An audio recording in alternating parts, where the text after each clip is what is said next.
आज हम बात करने वाले हैं एक ऐसे हिडन सिस्टम के बारे में जो आपके दिमाग को कंट्रोल कर रहा है। अभी इस टाइम पे आप ये वीडियो देख रहे हो, लेकिन एक चीज नोटिस नहीं कर रहे, वो ये है कि आप ये वीडियो अपनी आंखों से देख रहे हो और आप अपनी आंखों को नहीं देख सकते। आप अपने दिमाग से सोच रहे हो, लेकिन आप अपने दिमाग को सोचते हुए नहीं देख सकते। अब आपके दिमाग में ये चीज आ रही होगी कि ये क्या मैं बोल रहा हूँ, कैसी अजीब सी बातें कर रहा हूँ। लेकिन ये चीज मैंने आपको अपनी पिछली बहुत सारी वीडियोस में बताई है, जिसमें मैंने आपको बताया था कि अपने दिमाग को थर्ड पर्सन पीओवी से देखना, मतलब कि अपने दिमाग को काम करता हुआ देखना। और यही वो चीज है जिसने आइंस्टाइन को आइंस्टाइन बनाया, जिसने मार्कस ऑरेलियस को रोम का सबसे पावरफुल एम्परर भी बनाया और सबसे एनलाइटेड फिलोसफर भी, जिसने चाणक्य को, एक अकेले आदमी को, पूरे एम्पायर का आर्किटेक्ट बना दिया। जी हाँ, सही सुना, मैं बात कर रहा हूँ मेटाकॉग्निटिव इंटेलिजेंस की। तुमने मैट्रिक्स मूवी देखी है? और उसमें वो सीन याद है तुम्हें जब नियो पहली बार ये रियलाइज करता है कि जो दुनिया वो देख रहा है, इवन कि इतने सालों से जो दुनिया वो देख रहा था, वो रियल नहीं थी। एक्चुअली में वो एक सिमुलेशन था, एक कोड था, और अंदर ही अंदर वो सिमुलेशन का हिस्सा बना हुआ था, उसे चैलेंज किए बिना, उसे क्वेश्चन किए बिना। सेम टू सेम उसी तरह से तुम्हारी लाइफ में भी एक मैट्रिक्स चल रही है, लेकिन फर्क सिर्फ इतना है कि ये वाला मैट्रिक्स कोई कंप्यूटर नहीं बनाता, ये मैट्रिक्स तुम्हारा अपना दिमाग बनाता है। अब इस चीज को एक सिंपल एग्जांपल से सोचो। आप सुबह उठते हो, फोन चेक करते हो, इंस्टाग्राम, यूट्यूब या कुछ भी खोलते हो। उस टाइम पे क्या आप खुद से पूछ रहे थे कि मेरे को उठते ही ये चीज चलानी है? क्या पहले आपके दिमाग ने डिसाइड करा था कि मैं उठते ही फोन चलाऊंगा? इसका जवाब है नहीं। एक इनविजिबल फोर्स ने हाथ उठाया, स्क्रीन खोली और स्क्रॉल करना शुरू कर दिया, लेकिन तुम एक्चुअली में वहां थे ही नहीं। और इसी चीज को हम हैबिट का भी नाम देते हैं कि मेरी हैबिट बन गई है, बस उठते ही खुद ही फोन चलाने लगता हूँ। उस टाइम पे ऐसा लगता है कि मेरा खुद पे कंट्रोल ही नहीं है। बेशक उस टाइम पे आप अंदर ही अंदर ये फील कर रहे होते हो कि यार मैं क्या कर रहा हूँ, लेकिन उसके बावजूद भी वो इनविजिबल फोर्स आपको कंट्रोल कर रही होती है। इस चीज को आप ऐसे भी समझ सकते हो कि मान लो आप क्लास में हो या ऑफिस में हो, तो आपका कोई दोस्त आपको कुछ बोल देता है। उस टाइम पे क्या होता है, सडनली एक छोटी सी बात पे आपका ईगो हर्ट हो जाता है। लेकिन मेन बात ये नहीं है कि आपका ईगो हर्ट हो जाता है, मेन बात ये है कि उसके 1 घंटे बाद भी आपके दिमाग में वही चीजें चल रही होती हैं कि उसने मेरे को ऐसा क्यों कहा, उस टाइम पे मेरे को क्या करना चाहिए था, उसे उस टाइम पे ऐसी कौन सी बात बोलनी चाहिए थी, अगर उस टाइम पे मैं उसे ये बोलता तो यार गलती कर दी, मुझे उसे ये बोलना चाहिए था, तो उसका मुंह बंद हो जाता। होता है ना ऐसा कि कोई आपको कुछ बोल दे, उसके बाद भी आपके दिमाग में वही चीजें चलती रहती हैं कि मैं उसे क्या जवाब देता, उस टाइम पे मैं क्या एक्शन लेता। आपका दिमाग बस ऐसे ही उस चीज को सोचे जा रहा है, और जो प्रेजेंट में आप काम कर रहे हो उस पे आपका ध्यान नहीं है। इवन कि अभी आप ये वीडियो भी देख रहे हो ना, कुछ लोगों को पता क्या हो रहा होगा, उनका दिमाग कहीं और दुनिया में होगा। देख तो वो लोग ये वीडियो रहे होंगे, पर एक्चुअली में उनका दिमाग कहीं और ही दुनिया में होगा, और ही बातों को सोचे जा रहा होगा, बिकॉज तुम्हारा कंट्रोल ही नहीं है खुद पे। और इसी चीज को ही ऑटो पायलट बोलते हैं। आपका दिमाग ऑटो पायलट पे चल रहा है, आप उसे कंट्रोल नहीं कर रहे हो, जबकि आपको उसे कंट्रोल करना चाहिए, लेकिन वो आपको कंट्रोल कर रहा है। इसी चीज को न्यूरो साइंस में एक नाम दिया जाता है, डिफॉल्ट मोड नेटवर्क। 2001 में एक न्यूरो साइंटिस्ट मार्कस रिचल ने एक डिस्कवरी की थी कि जब भी इंसान कुछ नहीं कर रहा होता, मतलब कि जस्ट ऐसे बैठा होता है, कुछ नहीं कर रहा होता, अपने ख्वाबों में खोया होता है, उस टाइम में भी उसके दिमाग का एक स्पेसिफिक नेटवर्क फुल स्पीड से चल रहा होता है। ये नेटवर्क आपके दिमाग में सेल्फ रिफरेंशियल थॉट्स को जनरेट करता है। मैं कैसा दिख रहा हूँ, लोग मेरे बारे में क्या सोचते हैं, कल क्या होगा। उस टाइम पे बहुत सारी चीजें कॉन्टिन्यूसली आपके दिमाग में घूम रही होती हैं, एंड आप चाह कर भी उसे रोक नहीं पाते। इस चीज को थोड़ा और अच्छे से समझते हैं। हार्वर्ड की एक लैंडमार्क स्टडी थी, जहां पर उन्होंने लगभग 2-2.5 हजार लोगों के साथ एक एक्सपेरिमेंट किया, जिसमें पूरा दिन उन्होंने उन लोगों को पिंग करा और पूछा अभी इस वक्त तुम क्या कर रहे हो, और क्या तुम्हारा दिमाग उस काम में है जो काम तुम अभी कर रहे हो। तो उस चीज का रिजल्ट क्या निकला, 47% टाइम इंसान का दिमाग वहां नहीं होता जहां वो फिजिकली है। और उस स्टडी की सबसे इंटरेस्टिंग फाइंडिंग पता क्या थी, माइंड वॉन्डरिंग। मतलब कि आपका दिमाग एक जगह पे नहीं होता, आप फिजिकली तो वहां पे होते हो, पर मेंटली कहीं और होते हो। वो चीज डायरेक्टली लिंक्ड होती है आपकी अनहैप्पीनेस से, बेशक चाहे आप उस टाइम पे कोई पॉजिटिव थॉट ही क्यों ना सोच रहे हो। फॉर एग्जाम्पल, मान लो तुम एक पार्टी में हो, सब कुछ ठीक चल रहा है, आपके आसपास सभी लोग एंजॉय कर रहे हैं, लेकिन उस टाइम पे आपका दिमाग कहीं और है। उस टाइम पे आपके दिमाग में मान लो कोई सैड मोमेंट चल रहा है, आपकी गर्लफ्रेंड से आपकी लड़ाई हो गई है, वो चीज आपके दिमाग में बार बार रिप्ले हो रही है। जहां बोल सकते हो कि आपकी किसी से लड़ाई होगी, वो चीज आपके दिमाग में बार बार चल रही है, जिसकी वजह से आप उस टाइम पे अनहैप्पी फील कर रहे हो। उस टाइम पे प्रेज़ेंट में तुम्हारे सामने सब कुछ अच्छा है, सब लोग खुशी मना रहे हैं, लेकिन सिर्फ़ आप उस टाइम पे एक रैंडम थॉट के आने की वजह से अनहैप्पी फील कर रहे हो। एंड यही प्रॉब्लम है। और मेटाकॉग्निटिव इंटेलिजेंस वो पहला स्टेप, जब तुम पहली बार स्क्रीन के पीछे हट के सोचते हो कि क्या जो भी कुछ दिमाग में चल रहा है, क्या इसका कंट्रोलर मेरे पास है या नहीं। आप पहली बार खुद के साथ ये नोटिस करते हो कि मेरे दिमाग के साथ एक्चुअली में हो क्या रहा है। उस टाइम पे आप अपने थॉट्स को, अपने इमोशंस को अपने सामने देख सकते हो। अगर सीधी भाषा में बोलूं तो उस टाइम पे आप अपने दिमाग को काम करता हुआ देख सकते हो। जैसे वीडियो के स्टार्टिंग में मैंने आपसे बात कही थी ना कि आप अपने दिमाग से सोचते जरूर हो पर उसे सोचता हुआ देख नहीं सकते। एंड मेटाकॉग्निटिव इंटेलिजेंस से हम अपने दिमाग को सोचता हुआ देख सकते हैं। तो अब आपको थोड़ा बहुत आइडिया हो गया होगा कि इस वीडियो में हम किस टॉपिक पे बात करने वाले हैं। अब समझते हैं मेटाकॉग्निटिव इंटेलिजेंस के कोर मैकेनिज्म को। ये एक्चुअली में है क्या? देखो, इसको सिस्टम्स की हेल्प से समझते हैं। आपके दिमाग में 2 सिस्टम्स हैं, सिस्टम 1 और सिस्टम 2। अब सिस्टम 1 का क्या काम है? ये क्या करता है आपके दिमाग में? ये फास्ट, ऑटोमेटिक और रिएक्टिव सिस्टम है। नहीं आया ना समझ? वेट, समझाता हूँ। देखो, अगर आपसे मैं पूछूँ कि 10 + 2 कितना होता है? आप देखना कि 1 मिनट में जवाब दे दोगे कि ये 10 + 2 12 होता है। अगर मैं आपसे पूछूँ कि 10 + 10 कितना होता है? तब भी आप फटाफट जवाब दे दोगे कि 10 + 10 20 होता है। अब मुझे बताओ कि क्या तुमने आंसर सोचा? शायद नहीं। वो बस आ गया, ऑटोमेटिकली एकदम से आपके दिमाग में आ गया। इसी को सिस्टम 1 बोलते हैं, फास्ट और ऑटोमेटिक। अब सवाल ये होता है कि ये सिस्टम आया कहाँ से? क्या ये सच में एग्जिस्ट करता है हमारे दिमाग में या बस मैं ऐसे ही आपको बता रहा हूँ? तो इसका जवाब है हाँ, ये एक्चुअली में आपके दिमाग में एग्जिस्ट करते हैं। एवोल्यूशन ने तुम्हारे दिमाग को एक स्पेसिफिक चीज के लिए डिजाइन किया था, जिसमें हमारे दिमाग ने सर्वाइव करना सीखा था। जल्दी करो, एनर्जी बचाओ, क्योंकि उस टाइम पे दिमाग का मेन काम यही था कि वो इंसानों को सर्वाइव करवा पाए। जैसे उस टाइम पे मान लो कोई जंगल में बैठा है, उसे एकदम से ना किसी चीज की शेडो दिखती है, तब उस इंसान के पास 2 ऑप्शन होंगे। ऑप्शन ए कि वो रुके, सोचे कि ये शैडो किसकी है, इस शैडो का एंगल क्या है, विंड डायरेक्शन क्या है, उस शैडो को अच्छे से एनालाइज करे। और दूसरा ऑप्शन उसके पास ये था कि जैसे ही उसे वो शैडो दिखी, शैडो देखते ही वो भाग जाए। अब जिस बंदे ने उस टाइम पे ऑप्शन ए को चूज करा होगा ना, वो ऑब्वियसली मारा गया होगा, उसको किसी जंगली जानवर ने खा लिया होगा। लेकिन जिसने ऑप्शन बी को चूज करा, वो सर्वाइव कर गया। तो सर्वाइव करने की वजह से उस इंसान की नस्ल आगे चली, उसकी जनरेशन आगे चली, और टाइम के साथ उन सभी लोगों के दिमाग में वो ऑप्शन वी वाला जो एक्शन था ना, वो फिक्स हो गया, जिससे सिस्टम 1 ही उनका डिफॉल्ट मोड बन गया। जैसे शुरू में मैंने आपको बताया था ना कि हमारा दिमाग डिफॉल्ट मोड पे चलता रहता है जब हम कुछ नहीं करते, तो वो वाला डिफॉल्ट मोड एक्चुअली में सिस्टम 1 ने क्रिएट किया था एवोल्यूशन की वजह से। इसलिए हमारा दिमाग आज भी बाय डिफॉल्ट पहले रिएक्ट करता है, बाद में सोचता है। सिंपली कहूँ तो आपके दिमाग के अंदर एक हार्ड ड्राइव है जहाँ पे आपके सारे शॉर्टकट्स सेव हैं, ताकि आप ऑटोमेटिक फास्ट हो पाओ। एंड ये चीज सिर्फ और सिर्फ किस लिए थी? हमारे सर्वाइवल के लिए। इसलिए आपने बड़ी सारी वीडियोस में हमेशा से यही सुना होगा कि हमारा दिमाग सर्वाइव करवाता है हमें। उसका मेन काम हमें सर्वाइव करवाना है कि कैसे हम अपने इन्वायरमेंट में सर्वाइव कर पाए। इसलिए उसे खुद सराउंडिंग के अकॉर्डिंग अपने आप को एडजस्ट करना नहीं आता। वो एडजस्ट तभी करता है जब हम चाहते हैं, बट अगर हम ऐसा चाहेंगे ही नहीं तो हमारा दिमाग वही डिफॉल्ट मोड में ही रहेगा। और भाई ये बहुत बड़ा टॉपिक है, अगर आप चाहते हो कि इस पे मैं अलग से वीडियो बनाऊं तो मेरे को कमेंट में बताना, मैं जरूर बनाऊंगा। लेकिन अब मैंने आपको जो चीज समझानी थी उसके लिए ये चीज आपको बताना जरूरी था, इसलिए इन चीजों को थोड़ा सा इंट्रोड्यूस करा मैंने, तो थोड़ा बहुत समझ आ गया कि आपको सिस्टम 1 क्या था और ये कैसे काम करता है। सिंपली कहूँ तो ये सिस्टम 1 जंगल में रहने वाले लोगों के लिए डिजाइन हुआ था। और अगर बात करें 2026 की, अभी आप जंगल में नहीं हो, बट आपका दिमाग अभी भी वैसा ही रिएक्ट करता है। तभी तो जैसे ही गुस्सा आता है आप एकदम से रिएक्ट कर देते हो और फिर बाद में पछताते हो। जहाँ कोई कुछ बोल दे आपको, एकदम से अग्रेसिव हो जाते हो, उनसे लड़ाई करना शुरू कर देते हो। बेशक आगे से उनसे मार खा के आ जाओ, बट लड़ने चले जाते हो। बट लास्ट में होता तो रिग्रेट ही है ना। सीधी सी बात है ना, अगर आप कुछ कर रहे हो, बड़ा ज्यादा फास्ट एक्शन ले रहे हो, उससे आपको बाद में रिग्रेट हो रहा है, इसका मतलब उस चीज में कोई ना कोई प्रॉब्लम है ना, तभी तो रिग्रेट हो रहा है ना आपको। इसलिए सिस्टम 1 आज के टाइम के अकॉर्डिंग अच्छा नहीं है। बट इंटरेस्टिंग बात इसमें ये है कि हम रहते ही सिस्टम 1 में है, और दूसरी ओर सिस्टम 2 वो बड़ा डिफरेंट है। अब इसको भी समझाता हूँ मैं आपको। सो देखो, अगर मैं आपको कहूँ कि 17 इंटू 24 कितना होता है, अब दो ना ऑटोमेटिकली जवाब 1 मिनट में। बताओ फटाफट फास्ट कि 17 इंटू 24 कितना होता है। नहीं आया ना आंसर एकदम?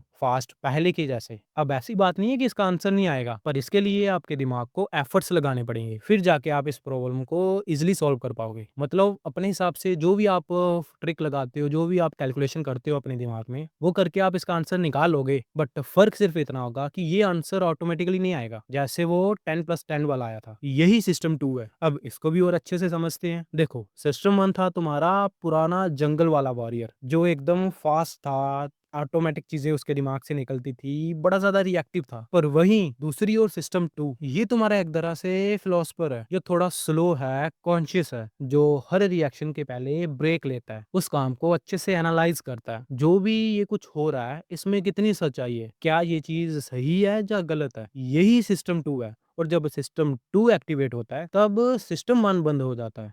क्योंकि सिस्टम 1 कहता है कि यार मुझसे नहीं होगा काम, अब तू सँभाल। जैसे थोड़े टाइम पहले मैंने आपसे पूछा था ना कि 10+10 कितना होता है? तो उस टाइम पे सिस्टम 1 आया एकदम से फ़ास्ट कि 10+10 20 होता है। लेकिन जैसे ही मैंने कहा कि 17 इंटू 24 कितना होता है? तब उस टाइम सिस्टम 1 भागा और सिस्टम 2 आया, जिसने एफर्ट लगा के कैलकुलेट करके बताया कि 17 इंटू 24 408 होता है। अब मैं आपको एक सिंपल सी एग्ज़ाम्पल देता हूँ, जिससे आपको सिस्टम 1 और सिस्टम 2 एकदम से क्लियर हो जाएगा।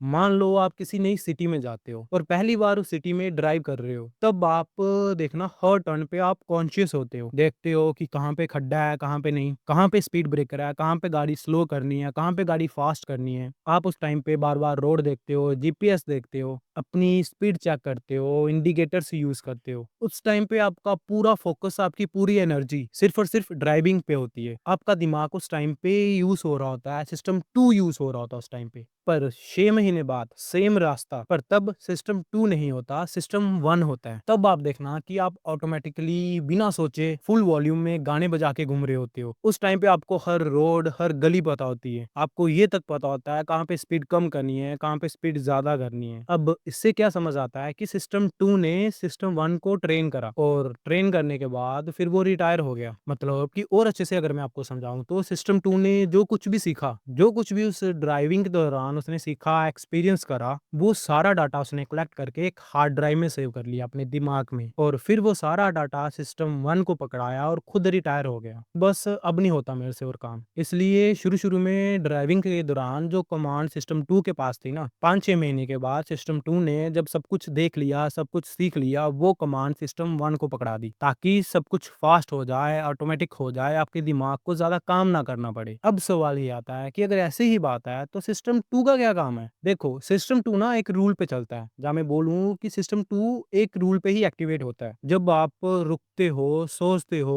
उस चीज़ को वेरीफाई करते हो, कुछ करने से पहले अपनी चीज़ों को अच्छे से एनालाइज़ करते हो, तब आपका सिस्टम 2 एक्चुअली में एक्टिवेट होता है। बिकॉज़ ये आपके दिमाग का सीईओ है, जो आता ही तब है जब डिसीज़न एक्चुअली में मैटर करते हैं। जहाँ पे आपकी लॉजिकल थिंकिंग यूज़ होती है, जहाँ पे आप किसी काम को करने से पहले अच्छे से सोचते हो, उसे वेरीफाई करते हो, वहाँ पे सिस्टम 2 आके काम करता है। बट आपकी बॉडी इसका ज़्यादा यूज़ नहीं करती, इसलिए बार-बार आपकी बॉडी सिस्टम 2 से सिस्टम 1 पे शिफ्ट हो जाती है। जहाँ मैं कहूँ कि आपका दिमाग सिस्टम 2 से सिस्टम 1 पे शिफ्ट हो जाता है। बिकॉज़ सिस्टम 2 कॉस्टली है। वो जब काम करता है, तब आपकी बॉडी की ज़्यादा एनर्जी कंज़्यूम होती है। आपकी बॉडी के ज़्यादा एफर्ट्स लगते हैं। इसलिए तुम्हारा दिमाग बाय डिफ़ॉल्ट सिस्टम 1 पे रहना चाहता है, ताकि आपकी बॉडी की ज़्यादा एनर्जी यूज़ ना हो। इसलिए आपका दिमाग ज़्यादातर सिस्टम 1 पे रहना चाहता है कि फटाफट काम खत्म हो और मैं जाऊँ। कौन इतना टाइम लगा के इस चीज़ को सोच रहा है? तभी तो जब भी आपको कोई गुस्सा आता है, जहाँ आप इमोशनली बड़ा ज़्यादा लो फ़ील कर रहे होते हो, आपके मुँह से कुछ भी निकल जाता है। क्योंकि तब आपका दिमाग ये सोचता है कि कौन अपने आप को सिस्टम 2 पे शिफ्ट करे, इन चीज़ों को अच्छे से सोचे, फिर जवाब दे। इतनी एनर्जी कौन वेस्ट कर रहा है?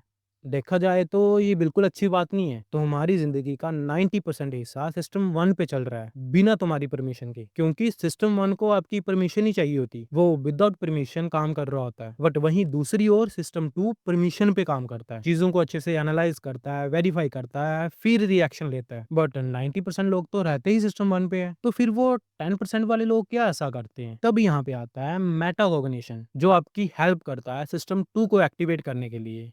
मेटाकॉग्निशन वर्ड कहाँ से आया? एक साइकोलॉजिस्ट थे जॉन फ्लेबल 1979 में फॉर्मली उन्होंने डिफाइन करा, जिसमें मेटा मतलब अबव, जहाँ बोल सकते हो कि बियॉन्ड, और कॉग्निशन का मतलब आपके सोचने समझने की शक्ति। सिंपली बताऊं तो इसमें क्या होता है, आप अपनी सोच को सोचते हुए देख सकते हो। जैसे अच्छे से समझाता हूँ मैं आपको ताकि आपको एकदम क्लियर हो जाए। कॉग्निशन का मतलब होता है कि सिंपली आप सोच रहे हो, ठीक है, कि आप कुछ सोच रहे हो कि मेरे को गुस्सा आ रहा है, और वहीं दूसरी ओर मेटाकॉग्निशन का मतलब होता है कि जब आप अपनी सोच को सोचता हुआ देखते हो। जैसे आपको गुस्सा आया, पर अब आप अपने गुस्से को गुस्सा होते हुए देख रहे हो, मतलब कि आप खुद को एनालाइज कर रहे हो कि हाँ मुझे गुस्सा आ रहा है। उस फीलिंग को आप देख रहे हो, खुद में ही एनालाइज कर रहे हो कि ये फीलिंग मुझे क्यों आ रही है। उसी को मेटाकॉग्निशन बोला जाता है, अपनी सोच को सोचते हुए देखना। जैसे मैंने आपको शुरू में भी बताया था, फिर से बता रहा हूँ कि आप अपने दिमाग से सोचते हो, पर आप अपने दिमाग को सोचता हुआ नहीं देख सकते। पर अब आपको समझ आ गया कि आप अपने दिमाग को सोचता हुआ देख सकते हो, और कैसे देख सकते हो उसी के बारे में हम बात कर रहे हैं, जो कि अभी तक आपने अच्छे से समझ भी लिया होगा। और ये चीज जरूरी भी बहुत है, क्योंकि 90% हमें पता ही नहीं होता कि हमारे साथ हो क्या रहा है, हमारे दिमाग में चल क्या रहा है। और जब आपको पता ही नहीं है कि आपके दिमाग में क्या चल रहा है, तो आप क्या कर पाओगे, क्या डिसीजन ले पाओगे। इसलिए मोस्ट ऑफ द केसेस में हम गलत डिसीजन ले लेते हैं, गलत चीज़ों पे रिएक्ट कर देते हैं, ऐसे गलत काम कर देते हैं जो बाद में जाके हमें रिग्रेट फील होता है। हम अंदर ही अंदर उस चीज़ के लिए गिल्ट फील करते रहते हैं।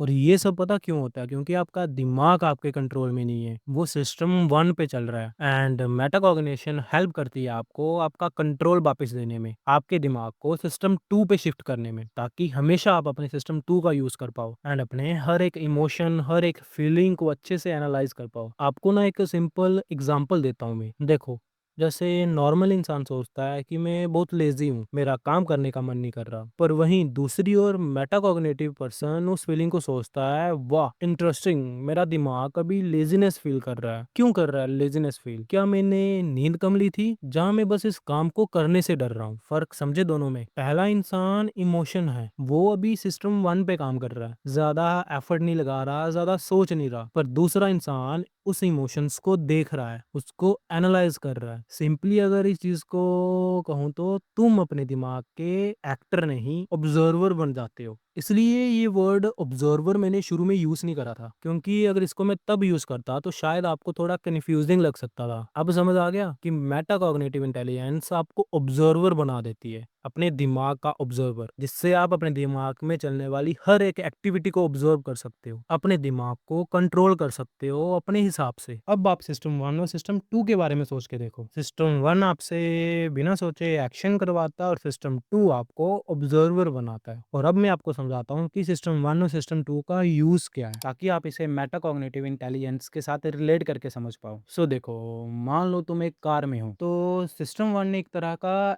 एक्सेलेरेटर की तरह बिहेव करता है, जिसको दबाने से गाड़ी फास्ट या स्लो चलती है। वहीं उस गाड़ी में सिस्टम 2 होता है हमारी ब्रेक और स्टीयरिंग, कि कब गाड़ी को रोकना है, उसे किस डायरेक्शन में लेके जाना है, ये काम होता है सिस्टम 2 का। अब कौन डिसाइड करता है कि कब एक्सेलेरेटर दबाना है, कब ब्रेक दबानी है, और कब किस डायरेक्शन में मुड़ना है? तो ये डिसाइड करता है मेटाकॉग्निटिव इंटेलिजेंस। इसको सिंपल वर्ड्स में कहूँ तो सिस्टम 1 और सिस्टम 2 दोनों एक तरह के टूल्स हैं, एंड मेटाकॉग्निटिव इंटेलिजेंस है उन दोनों टूल्स को यूज करने वाला। जैसे मैंने अभी आपको एक गाड़ी की एग्जांपल दी ना, कि सिस्टम 1 हमारा एक्सेलेरेटर है और सिस्टम 2 ब्रेक और स्टीयरिंग। अगर देखा जाए तो है तो ये दोनों गाड़ी के टूल्स ही है ना, पर उन दोनों टूल्स को यूज कौन करता है? वो करते हैं हम डिसाइड करते हैं कि कब एक्सेलेरेटर दबाना है, हम डिसाइड करते हैं कि कब ब्रेक पे पाँव रखना है, कब स्टीयरिंग घुमाना है। इसका मतलब हम क्या हुए? उस गाड़ी का मेटाकॉग्निटिव इंटेलिजेंस। उसी तरह से जब बात करते हैं हमारे ब्रेन की, उसमें भी 2 सिस्टम काम करते हैं, सिस्टम 1 और सिस्टम 2। बस फर्क इतना है कि हमारे दिमाग में हम डिसाइड नहीं करते कि कौन से सिस्टम को चलाना है और कौन से सिस्टम को बंद करना है। इसलिए वहां पे काम आता है मेटाकॉग्निटिव इंटेलिजेंस, ताकि हम डिसाइड कर सकें कि कब सिस्टम 1 का यूज करना है और कब सिस्टम 2 का यूज करना है। क्योंकि अगर हम डिसाइड नहीं करेंगे कि कौन सा सिस्टम यूज करना है अपने दिमाग में, उस टाइम पे हमारा दिमाग ऑटो पायलट पे हो जाता है, और उस ऑटो पायलट में भी दिमाग चूज करता है सिस्टम 1 को, क्योंकि वो कम एनर्जी यूज करता है as compare to system 2। And इसके साथ साथ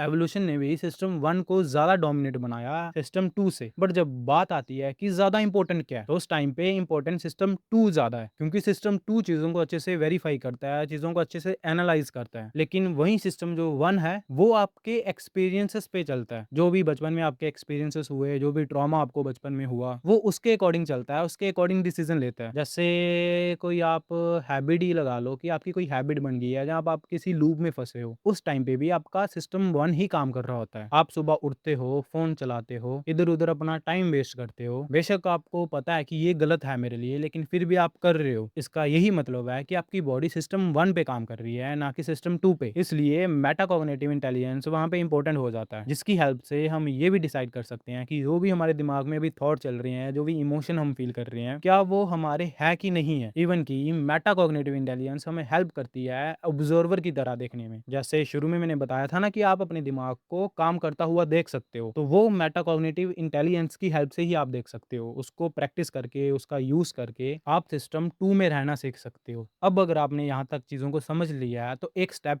और डीप जाते हैं। अब सिस्टम 2 कोई सुपर पावर नहीं है जो कि आपको लगता है कि सिर्फ कुछ लोगों के पास ही होती है। नहीं, ऐसा बिल्कुल नहीं है। सिस्टम 2 हर एक इंसान के ब्रेन के अंदर पाया जाता है। बस प्रॉब्लम यह है कि तुमने कभी उसका यूज नहीं करा, जहां मैं बोलूं कि उसको यूज करने की प्रैक्टिस नहीं करी, जिसकी वजह से वो वीक हो चुका है और सिस्टम 1 आपके दिमाग में स्ट्रांग हो चुका है। सिंपली जैसे आपकी बॉडी में अलग अलग मसल्स होते हैं ना, जैसे आपके बाइसेप्स हो गए, अगर आप अपने बाइसेप्स को रोज ट्रेन नहीं करोगे, अच्छी डाइट नहीं लोगे, तो क्या आपका बाइसेप ग्रो करेगा? इसका जवाब है नहीं। सेम टू सेम उसी तरह से जब आप अपने सिस्टम 2 को ट्रेन नहीं करोगे, तो क्या वो ग्रो करेगा? क्योंकि सिस्टम 2 भी आपके दिमाग का एक मसल ही है। और मेटाकॉग्निटिव इंटेलिजेंस उस मसल की ट्रेनिंग, मतलब कि आपके मसल की ट्रेनिंग को ही मेटाकॉग्निटिव इंटेलिजेंस बोला जाता है। अब आपको समझ आ गया कि सिस्टम 2 ही आपके दिमाग का एक मसल है, जिसको ट्रेनिंग प्रोवाइड करके आप एक ऑब्जर्वर बन सकते हो। अब आपको लग रहा होगा कि ये हमारे दिमाग का कौन सा हिस्सा है, इसका क्या नाम है? तो मैं बता दूं, इसको बोला जाता है आपके दिमाग का प्री फ्रंटल कॉर्टेक्स, और इसके साथ साथ एंटीरियर सिंगुलेट कॉर्टेक्स। आपने बड़ी सारी वीडियोस में देखा होगा, लोग कहते हैं कि प्री फ्रंटल कॉर्टेक्स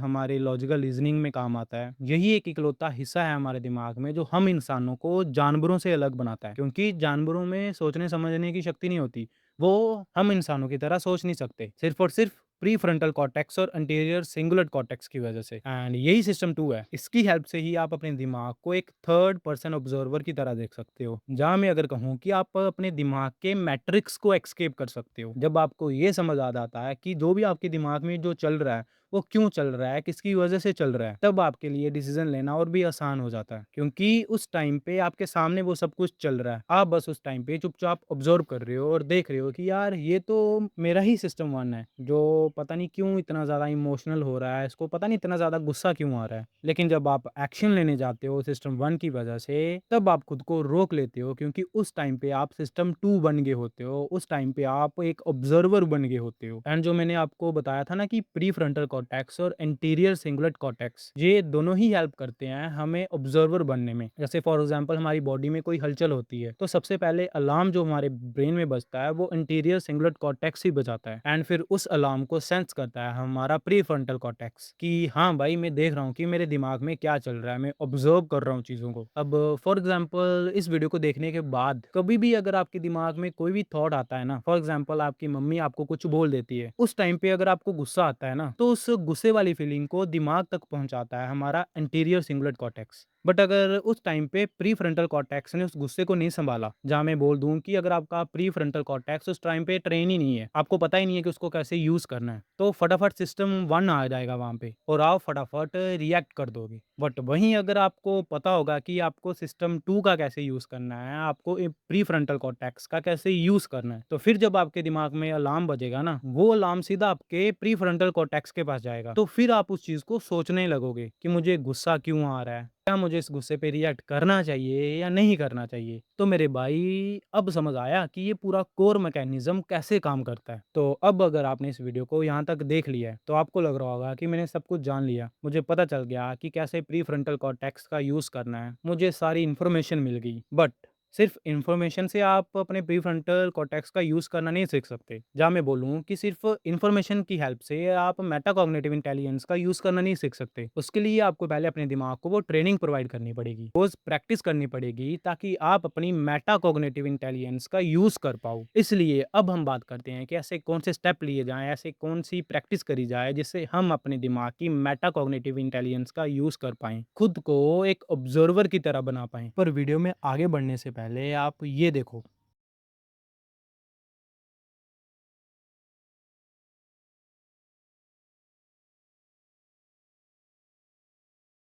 देखा आपने कि कैसे वो कैट पहले उस लेज़र पे फ़ोकस कर रही थी, ये सोच के कि शायद वो उसका खाना है, इसलिए वो उसकी मूवमेंट से डिस्ट्रैक्ट हो रही थी। और जैसे ही उसने ये नोटिस किया कि ये जो पॉइंट की मूवमेंट है, ये रियल नहीं है, बल्कि सामने बैठा हुआ इंसान उसे मूव करवा रहा है। उस टाइम पे वो कैट एक ऑब्ज़र्वर बन जाती है। वो ये नहीं देखती तब कि वो जो मूवमेंट हो रही थी, वो उसका खाना है या कोई कीड़ा-मकोड़ा है या कुछ भी। वो सीधा समझ आती है कि ये चीज़ रियल नहीं है, बल्कि उस सामने बैठे इंसान द्वारा की जा रही है। तो कैट अपने आप को डिस्ट्रैक्ट करना बंद कर देती है, क्योंकि अब वो ऑब्ज़र्वर बन गई, उसको रियलिटी का पता चल गया। लेकिन वहीं वो दूसरी ओर वो कैट अभी भी उस मूवमेंट को ट्रैक कर रही है, ये सोच के कि शायद वो उसका खाना है। सेम टू सेम इसी तरह से ही हम अपने इमोशंस से डिस्ट्रैक्ट होते हैं, बिना ये जाने कि वो इमोशन हम क्यों फ़ील कर रहे हैं। बिकॉज़ तब हम ऑब्ज़र्वर की तरह नहीं देख रहे होते उनको, तब हमारा सिस्टम 2 काम नहीं कर रहा होता। हो गया ना क्लियर? तो चलो अब हम आते हैं सीधा मेन पॉइंट पे कि कैसे अपने सिस्टम 2 को ट्रेन किया जाए, कौन-कौन से स्टेप्स को फ़ॉलो किया जाए ताकि आप अपने अंदर मेटाकॉग्निटिव इंटेलिजेंस को अनलॉक कर पाओ। और हाँ, एक चीज़ और, ये कोई साइंटिफिक प्रूवन स्टेप्स नहीं है, बल्कि जो मैंने यूज़ करे हैं या बड़े सारे लोगों ने यूज़ करे होंगे। पर आपको मैं स्टेप्स में इसलिए बता रहा हूँ ताकि आपको समझने में आसानी हो जाए। आपको बिल्कुल बेसिक से पता चल जाए कि किसको कैसे यूज़ करना है। तो सबसे पहला स्टेप क्या होगा आपका, वो है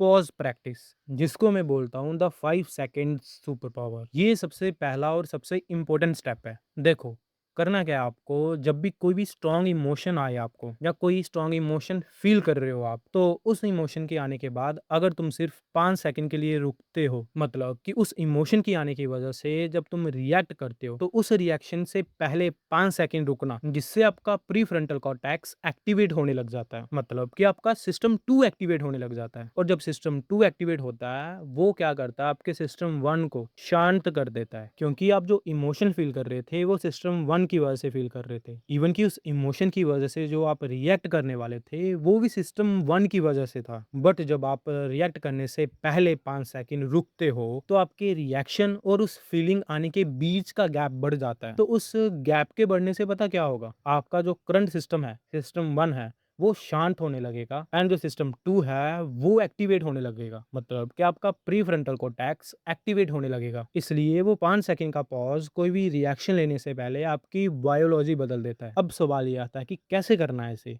तो देखो, जब भी कोई स्ट्रॉन्ग इमोशन आए आपको, चाहे वो गुस्सा हो, डर हो, एक्साइटमेंट हो, जेलसी हो, कोई भी, तो इंस्टेंट रिएक्ट करने से पहले 5 सेकंड का ब्रेक लेके 4-5 बार लंबी सांस लो और छोड़ो। बस इतना सा काम। बेशक अब आपको ये सुनने में थोड़ा स्टूपिड लग रहा होगा, बट इन रियलिटी ये है नहीं है। बस आप एक बार करके देखना, क्योंकि सांस लेना हमारा एक इनवॉलंटरी एक्शन है और जब तुम ऑन पर्पस सांस लेते हो, उससे क्या होता है, आपका ऑटो पायलट इंटरप्ट हो जाता है और अगर वो इंटरप्ट हुआ तो आपके अंदर का ऑब्जर्वर जाग जाता है। इसलिए इसकी डेली प्रैक्टिस करो। सुबह जब भी उठते हो 4-5 मिनट बस इसकी प्रैक्टिस करो। साँस लो, छोड़ो और जब एक्चुअली में रियल में जब तुम ऐसी फीलिंग को फ़ील कर रहे हो तो उसको यूज़ करो। जितना ज़्यादा तुम उसको यूज़ करोगे, उसको बार-बार अप्लाई करोगे, तो आपका सिस्टम 2 मतलब कि आपका प्रीफ्रंटल कॉर्टेक्स ट्रेन हो जाएगा। बिकॉज़ एक सिंपल सा मैकेनिज़्म है कि हमारा दिमाग चलता है पैटर्न्स पे, जो बार-बार रिपीट हो रहे हो। इसलिए जब आप अपने दिमाग में ये पैटर्न को इंस्टॉल करोगे कि कोई भी इमोशन फ़ील हो तो गहरी साँस लेनी है।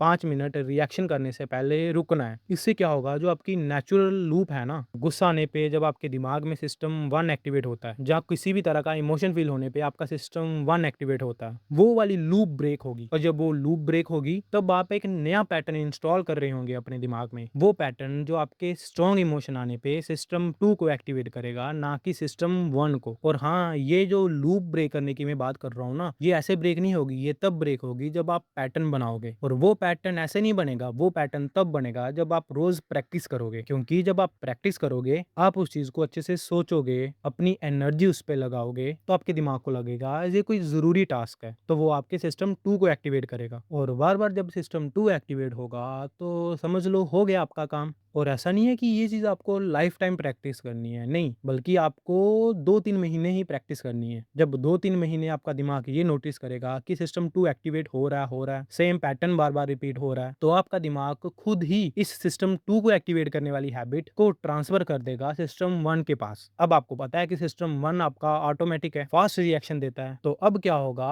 आपका सिस्टम 2 कौन एक्टिवेट करेगा? सिस्टम 1। जैसे हमने एक गाड़ी की एग्जांपल से समझा था ना कि जब आप नई-नई गाड़ी चलाना सीखते हो, नई सिटी में जाते हो, 5-6 महीने तक आपको कुछ पता नहीं होता, तब आपका सिस्टम 2 काम कर रहा होता है। तब आप रोड को अच्छे से देखते हो, चीज़ों को समझते हो, रोड को समझते हो, कहाँ पे टर्न है, कौन-सी गली कहाँ पे जाती है, कौन-सा रोड कहाँ पे जाता है, सब कुछ अच्छे से समझते हो। क्योंकि उस टाइम पे आपके दिमाग में न्यू पैटर्न्स बन रहे होते हैं, जो कि सिस्टम 2 बना रहा होता है। और जब वो पैटर्न्स कांस्टेंट हो जाते हैं ना, मतलब कि बार-बार रिपीट हो रहे हैं, बार-बार रिपीट हो रहे हैं, एक लूप की तरह, तो आपका दिमाग उसे सिस्टम 2 से सिस्टम 1 की तरफ हैंड ओवर कर देता है। क्योंकि वो पैटर्न, वो लूप एक कोर मेमोरी बना देती है आपके दिमाग के अंदर, जो कि सिस्टम 1 में सेव हो जाती है। और फिर आप देखते हो कि 5-6 महीने के बाद अब आपको ज़्यादा दिमाग लगाने की ज़रूरत नहीं है, आपका दिमाग ऑटोमेटिकली चीज़ों को समझ जाता है। क्योंकि सिस्टम 2 ने क्या किया, ट्रेन करा सिस्टम 1 को, और जब सिस्टम 1 ट्रेन हो गया, सिस्टम 2 किसी और काम को पकड़ लेता है, किसी और हैबिट को क्रिएट करना शुरू कर देता है, जो भी उस टाइम पे आप बना रहे होते हो। अब समझ आया कि कैसे आप सिस्टम 1 को भी अपने फेवर में काम करवा सकते हो, बट उसके लिए आपको पहले अपनी सिस्टम 2 को ट्रेन करना पड़ेगा। इसलिए मैंने कहा कि अगर आप चाहते हो कि अपने दिमाग के उस ऑब्जर्वर को बिना ज़्यादा एफर्ट्स लगाए एक्टिवेट करना, ताकि वो आपके हर इमोशंस में एक्टिवेट हो जाए, जब आप चाहो तब उसको एक्टिवेट कर सको, तो उसके लिए आपको पहले अपने सिस्टम 2 को ट्रेन करना पड़ेगा, आपको प्रैक्टिस करनी पड़ेगी। तो रोज 5-10 मिनट ही सही, पर प्रैक्टिस करो। हर इमोशन पे तुरंत रिएक्ट करने की बजाय 5 सेकंड रुको, 2-3 बार गहरी सांस लो, अपने ऑब्जर्वर को एक्टिवेट होने दो और फिर उस पे रिएक्ट करो। इसी को मेटाकॉग्निटिव इंटेलिजेंस बोलते हैं। अब बात करते हैं हमारे सेकंड स्टेप पे। सो सेकंड स्टेप है हमारा, जो कि आपको एक लेवल और डीप लेके जाता है। इस स्टेप में आपको सिंपली पता क्या करना है, अपने इमोशन को कोई नाम दे देना है। अब सवाल ये आता है कि कैसे देना है और क्यों देना है। समझो, जो लोग अपने इमोशन को नाम देते हैं कि ये जो मैं इमोशन अभी फील कर रहा हूँ ना, ये तो मेरी जेलेसी है, मेरा एंगर है, या मेरी एक्साइटमेंट है, तो उनका जो सिस्टम 1 होता है ना, उसी टाइम शांत हो जाता है। क्योंकि नाम देने से इमोशंस की पावर कम हो जाती है। अब इसको यूज कैसे करना है वो समझो। जब भी आपको कोई भी इमोशन फील हो, फॉर एग्जाम्पल मान लो कि आपको गुस्सा आ रहा है, नॉर्मली क्या होता है, आप लोग बोलते हो कि मैं बड़े गुस्से में हूँ, जो कि एक गलत तरीका है। पर सही तरीका क्या है बोलने का, मेरे अंदर अभी एंगर का एक्सपीरियंस हो रहा है। अब दोनों में फर्क पता क्या है, पहले जो आपने बोला उसमें तुम गुस्सा हो, पर दूसरे में गुस्सा तुम्हारे अंदर एक्सपीरियंस हो रहा है। अब दोनों में खुद ही फर्क समझ आओ। एक बंदा जो अपने आप को देख रहा है कि वो गुस्सा है, और दूसरा बंदा जो देख रहा है वो उस गुस्से को अपने अंदर एक्सपीरियंस कर रहा है। देखा जाए तो ये बस एक शब्दों का खेल ही है, लेकिन ये शिफ्ट इतना पावरफुल है कि ये आपको आपके इमोशन से अलग कर देता है। इसलिए क्या करो, जब भी इमोशन फील हो उसको नाम दे दो, वो चीज बनो मत, सिर्फ उसको नाम दे दो, ताकि आपके अंदर का वो ऑब्जर्वर एक्टिवेट हो जाए और उस फीलिंग को होता हुआ ऑब्जर्व करे। पर अगर आप इस चीज को थोड़ा और एडवांस वर्जन पे ले जाना चाहते हो, तो सिंपली क्या करो, अपना नाम लेके उस इमोशन का नाम लो। फॉर एग्जाम्पल आपका नाम रोहन है, तो कैसे बोलो खुद को, रोहन अभी एंगर फील कर रहा है, रोहन अभी नर्वस फील कर रहा है नहीं है नर्वस, बस नर्वस फील कर रहा है, वो नर्वसनेस उसके अंदर फील हो रही है, खुद वो नर्वस नहीं है। तब आप देखना कि कैसे आप उस इमोशन से डिस्कनेक्ट होते हो। बस इसको एक बार अप्लाई करके देखना, देखना कैसे चुटकियों में वो ऑब्जर्वर एक्टिवेट होता है आपके दिमाग के अंदर। अब सवाल ये आता है कि इसको प्रैक्टिस कैसे करना है। देखो, सिंपल सी चीज है, सेल्फ टॉक करो, खुद से बातें करो, अपना नाम लेकर अपने आप से बातें करो। जब भी फ्री बैठते हो खुद से पूछो, अभी इस वक्त में क्या फील कर रहा हूँ, एक वर्ड में उसे जवाब दो, उस चीज को, उस फीलिंग को जो आप फील कर रहे हो उसको नाम दो। बस इतना करो और आपका काम हो जाएगा। आप अपने इमोशन से डिस्कनेक्ट हो जाओगे, मतलब आप अपने दिमाग को सिस्टम 1 से सिस्टम 2 पे शिफ्ट कर पाओगे। एंड ये जो मैंने आपको स्टेप्स बताए, ये एक तरह की ट्रेनिंग है मेटाकॉग्निटिव इंटेलिजेंस को बढ़ाने की, ताकि आप अपने दिमाग के वो सिस्टम 1 और सिस्टम 2 टूल्स को यूज कर पाओ with the help of this metacognitive intelligence। I hope अगर आपने इस वीडियो को अच्छे से सुना होगा, आपको पसंद आई होगी। एंड मैंने ट्राई करा है कि इस वीडियो को जितना हो सके इतना सिंपल तरीके से आपको समझा पाऊँ। चाहता तो मैं सीधा बता भी सकता था, बट शायद आपको समझ ही नहीं आती। इसलिए ये सब चीज़ों को कनेक्ट करके आपको समझाना पड़ा। सो मिलते हैं नेक्स्ट वीडियो में, तब तक के लिए गुड बाय। हर हर महादेव। पर हाँ, सिर्फ़ वही 2 स्टेप्स नहीं है, जिससे आप अपने सिस्टम 1 और सिस्टम 2 का यूज़ कर पाओ। और भी बड़े सारे स्टेप्स हैं, जो कि हम अपनी आने वाली वीडियोज़ में डिस्कस करेंगे। बट जो भी मैंने 2 बताए हैं, वो आपके लिए इनफ हैं। बस फिलहाल के लिए इनका यूज़ करो, प्रैक्टिस करो और देखो क्या रिज़ल्ट्स मिलते हैं आपको।